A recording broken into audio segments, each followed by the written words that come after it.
Mama. Ndai ndumkwasha yanonzi Hondo. Ndo mukomana wangu. Hondo nekukuziya. Kana enda farama. Saka watoda mwana wangu. Mwana ndo muda singaiti. Denka ninyasha ngondo takadzika. Iyi ndo munhu andinodisisa. Ndimba muda kuti ndimurora. Ukamuramba chete unochinja. Aiwa haiya. Matichira mashi. Ukamuramba chete unochinja tambudzi. Aiwa kana vadara amai makundoomesera. Wakutochinja tambudzi. Asuda kunizondiramba. Ungasiri serious? Unochike ayo kana ukazondiramba ndikona chinoita. Ndozvinoita kumba. Wakutochinja tambudzi.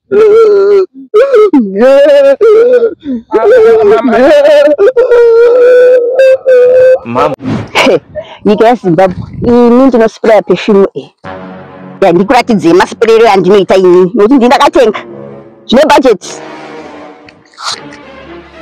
apera chimirai muone sawira Yabo uya kaumbondi wacho kandonhuwirira kavhanira watanga perfume ndati mbonhuwirira serious tispray ratidza Zimbabwe tinospraya sei mama yangu game over. Mwenye uwanja wake kaingia. Kwanire notengwa nemari. Ya, basi kuya. Aiwa wano yamazina. Nasipadi. Kana ndiripo wano yamazina. Nasipadi. Nda dzangu. Namati baba rugare. Kazoya mai. Amai. Alright. Yehova ishoma sima. Uri mutungu.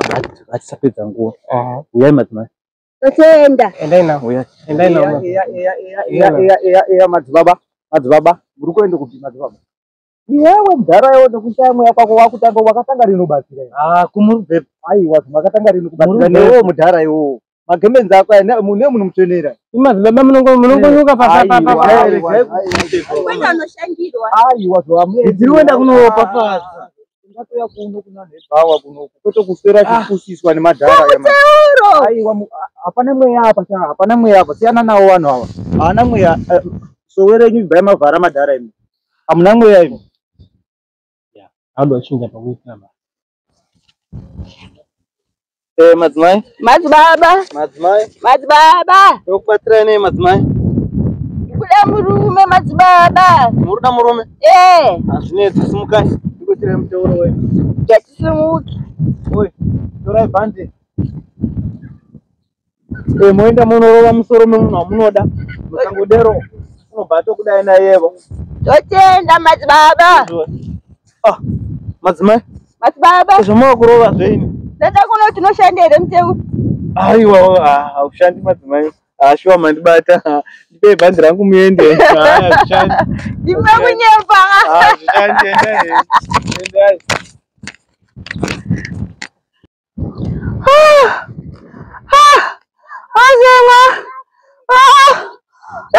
Oh my God, you forsaken me. What is it? I'm 2 years pregnant now. 2 years? Yeah, I can't. Help me, I'll be dying soon. No, help me.